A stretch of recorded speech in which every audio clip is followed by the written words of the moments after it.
I got the motor to move at 1/10 the counts of the incoming counts. Very simple, nothing to it, okay? Now, anyone in here done high-speed labeling applications?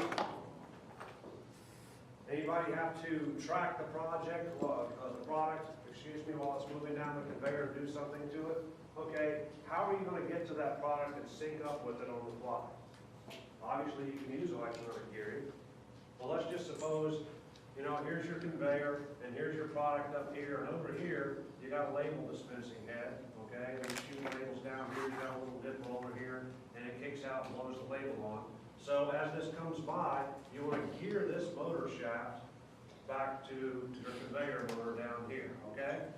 So you're going to send a signal in here, and as soon as it comes in range, you want to roll that thing out and drop the label. Okay?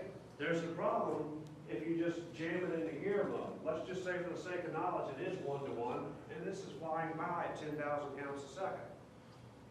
If I just sit there and say MFR go, it's probably going to get a position there because you're instantaneously telling it to go from 0 to 10,000 counts per second. So what I want to do is accelerate it up to speed. Accelerate it up to the gear ratio like I showed the other day, and go on for the length of the label and then decelerate down. That's the ideal thing for a label. Okay? Now let's just say for the sake of knowledge, the labels are one of those peel back things where they have to come up here and peel off the leftovers and all the label peels off underneath. And you've got a label like this. You've got some length of the label and some distance between them. Okay? Ideally, you would have to excel up to speed in time to get that label in there, apply it, and decel back down while you still have time to excel up to speed and decel down on the next label. We have the ability to set all those numbers. We can set every one of them to where it works exactly as we want to. You go over here, keep paging down, you're going to see MFA, that's acceleration in the gear ratio, MFD, MF slew. Let's talk about the MFA, MFD, and MF slew. We've already gone through this briefly, but I want to do it in the real world while we got stuff that works in front of us. Okay? Expression 1, it says setting it from some to some distance, okay? It's a 32-bit number. That's the distance it takes to accelerate up to speed, or I should say up to gear ratio, because this actually isn't a speed, it's the sync gear ratio calculated by MFR, okay? So you ascend up to that ratio from a ratio of 0. MF mul is set to 0, basically. MF div is whatever it is. It brings MF mul up as a floating point number if it happens to be a 1. Okay? Expression 2 says it's optional and specifies the meaning of expression 1. Okay? 0 for designating input units as master units and 1 for slave units. Which one would we use? In this application, we have a nip roller that pulls these labels through, and we know how long the label is, and we know the distance between the label. Should I be looking at master counts or slave counts for excelling up to speed?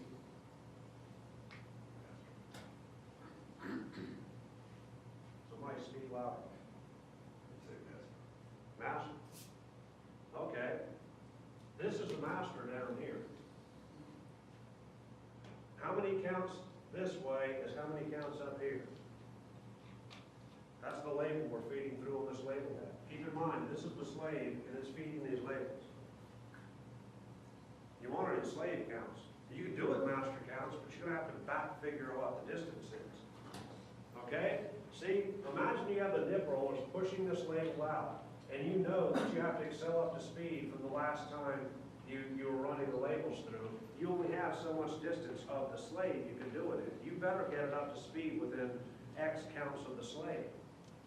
So you're going to end up doing an MFA, some distance, whatever this distance is right here, let's just call it, I don't know, 4,000, for lack of something better. 4,000, comma, 1. I should have done that whole thing. But anyway, 4,000, comma, 1, because you want the slave distance to be predicated as to what it is. Well, if you look down here, you also have an MFD, it's the same bloody thing, it's just the other half of it. So let's say it's 4,000 counts and 1 on that. Okay? You're going to decel down half the distance between the labels. Now, you may have a dwell in there, I don't know. You may want some amount of dwell. The bottom line is, you're right there on it, okay? In reality, I would want to dwell. I want to dwell long enough to stop, okay? MF slew is how long you are at ratio, okay? The label is this long, and is this many counts of the slave. So MF slew will be the distance the slave moves across the label by putting a 1 here, okay? Let's say the label's 20,000 counts, you put 20,000 counts here, and you put a 1 there, so it goes 20,000 slave counts. Do you understand? Okay? So you got MFA, MFD, and slew. That's the distance you want, in this case for the slave, in all three of these, that you want to get up to sync speed, the length of the label, and decel down, and you have enough accel and decel between each label. Okay? It may be real short. It may only be 50 counts. You know, you may not have that much space because I don't like wasting label paper. Okay?